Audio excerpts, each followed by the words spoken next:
how does it feel as a player seeing the NPC that's been teased as the final boss of the adventure? How does it feel seeing her repeatedly? And we can only talk about this so much because we're cutting off this fight We're in the middle of the fight. Right? Here. Yeah.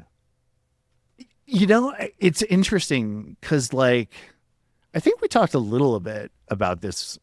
It's like the player meta knowledge of like, oh, we're not at the bottom. We're not at right.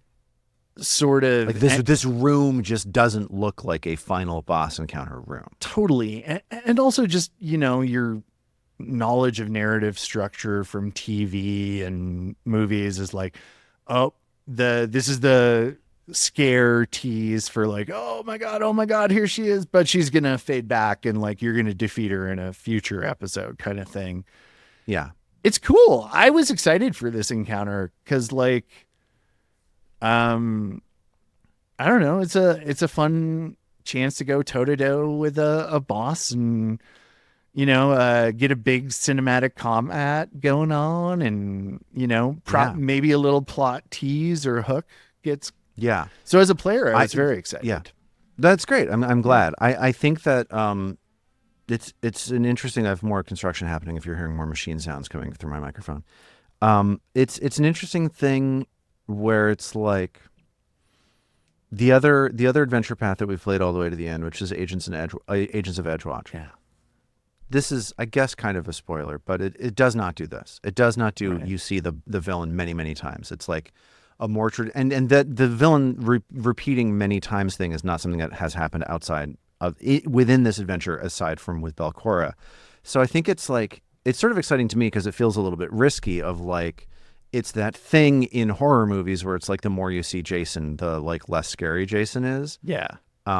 So that puts on me, I feel like, an onus to make Belcora Haravex into something other than Jason.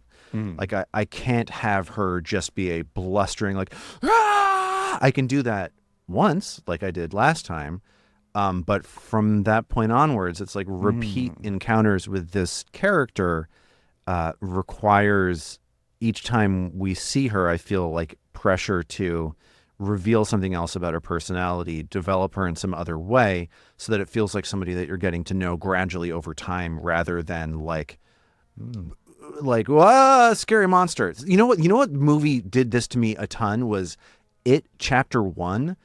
It Chapter 1, because it's like this clown tormenting these children, and all of those children have to live through the movie so that they can fight the clown as adults. That clown shows up and just goes, blah, and then runs away like 40 times in that movie. That dude doesn't kill anybody. He kills like one guy. Yeah, terrible slasher monster. And he does it like at the beginning of the movie, he kills a guy so that like for the next few times he appears, you're like, I think this clown might kill another guy. And then he doesn't. And eventually you're like, this clown, what is this guy doing? Like, what is his... Like what? Honestly, though, how many times is this clown going to fail to kill a guy? Yeah, it is the Haplo strategy. You're right. I'm ultimately Pennywise from it. It's me. It beep was me beep, all Georgie, and beep beep also to you. We all float down here.